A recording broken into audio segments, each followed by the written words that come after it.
ਵੀ ਪਤਾ ਵਾ ਕਿ ਗਲਾਈਫੋਸੇਟ ਤੇ ਪੈਰਾਕਾਟ ਨੇ ਉੱਤੋਂ ਸਾੜਨੇ ਤੁਹਾਨੂੰ ਪਤਾ ਹਾਂ ਤੇ ਉੱਤੋਂ ਕਿਵੇਂ ਸਾੜਦੀ ਆ ਹੋਰੀ ਇਹ ਜਦੋਂ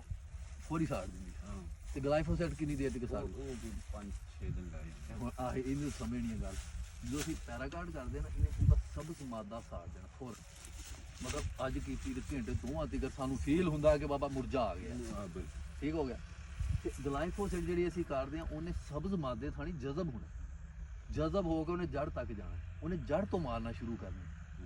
ਇਹਨੇ ਉੱਤੋਂ ਮਾਰਨਾ ਸ਼ੁਰੂ ਕਰਨਾ ਉਹਨੇ ਜੜ ਤੋਂ ਮਾਰਨਾ ਸ਼ੁਰੂ ਕਰਨਾ ਸੁੱਕੇ ਤੇ ਉਹਨੇ ਫੌਰਨ ਸੜ ਗਿਆ ਸੁੱਕ ਗਿਆ ਇੱਕ ਦਿਨ ਦੇ ਵਿੱਚ ਤੇ ਇਹਦਾ ਮਤਲਬ ਸਾਡੀ ਗਲਾਈਫੋ ਤੇ ਬੇਕਾਰ ਆ ਫਿਰ